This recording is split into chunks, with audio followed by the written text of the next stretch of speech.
அஸ்ஸலாமு அலைக்கும். இன்றைக்கி நம்ம பன்னீர் மேகி டிக்கா தான் செய்ய போகிறோம். எப்படி செய்யலான்னு பார்க்கலாம் வாங்க.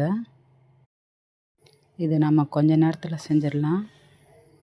இது இஃப்தியாரி கூட கொஞ்ச நேரத்தில் ரெடி பண்ணிடலாம். பசங்களுக்கு நார்மலான நேரத்தில் கூட கொஞ்ச நேரத்தில் செஞ்சு கொடுத்துடலாம். மேகியை நல்லா நுறுக்கிக்குங்க, இல்லைன்னா மிக்சியில் போட்டு பல்ஸ் விட்டு எடுத்துக்கோங்க. மைதா எடுத்துக்கோங்க, உங்களுக்கு எவ்வளோ தேவையோ அவ்வளோ மைதா. நான் 3 ஸ்பூன் மைதா போட்டிருக்கேன். லைட்டாக கொஞ்சம் உப்பு போட்டிருக்கேன். அரை ஸ்பூன் கார்ன்ஃப்ளவர் மாவு எடுத்துக்கோங்க. அது கூட மேகி மசாலாவும் சேர்த்துக்கோங்க. பாக்கெட் வரும் இல்லையா, மேகி பாக்கெட்டில் அது உப்பு பார்த்து போடுங்க, அதிகமாக போட்டுறாதீங்க. ஏன்னா முதல்ல மேகி இதில் மசாலா உப்பு இருக்கும் மசாலாவில். தண்ணி போட்டு திக்காக கரைச்சி வச்சுக்கோங்க. ரொம்ப தண்ணியாக இருக்கக்கூடாது. பன்னீரை க்யூபாக வெட்டிக்குங்க. என்ன சைஸ் வேணுமோ அந்த சைஸில் வெட்டிக்குங்க. இது வீட்டில் இருக்கிற பொருளை வச்சு நம்ம கொஞ்ச நேரத்தில் செஞ்சிடலாம். இது மேகி நூடுல்ஸை நல்லா நொறுக்கிக்குங்க, இல்லைன்னா பன்னீரில் ஒட்டாது அது. என் ரெசிபி உங்களுக்கு பிடிச்சிருந்தா லைக் பண்ணுங்கள், சப்ஸ்கிரைப் பண்ணுங்கள், ஷேர் பண்ணுங்கள்.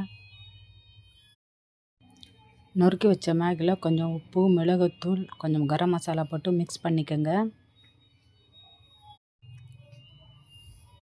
கேஸ் ஆன் பண்ணி தவா வைங்க. நான் ஃப்ரை பண்ணுறது மேக்ஸிமம் தவாவில் தாங்க செய்வேன்.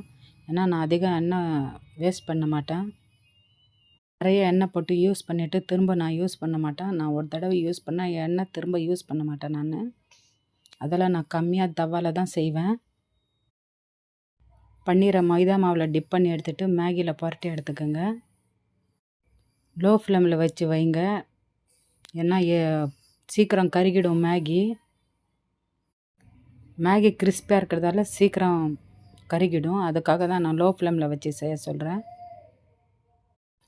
பன்னீரை போட்டுட்டு எடுத்தோடனே திருப்பாதீங்க, ஒரு 2 நிமிஷம் பொறுத்து திருப்புங்க. இந்த டிஷ் உங்களுக்கு பிடிச்சிருந்தா செஞ்சு பார்த்துட்டு எனக்கு கமெண்ட் சொல்லுங்கள். லைட் ப்ரௌன் ஆனவுடனே எடுத்துருங்க. இது கெச்சப் இல்லை புதினா சட்னி எது வேணாலும் வச்சு சாப்பிட்லாம், நல்லாயிருக்கும். இது ரம்ஜான் மாதம் அதிக எண்ணெய் யூஸ் பண்ணுவீங்களா, அதுக்காக தான் நான் சொன்னேன். திரும்ப ரீயூஸ் பண்ணாதீங்கன்னு. இன்ஷா அல்லாஹ்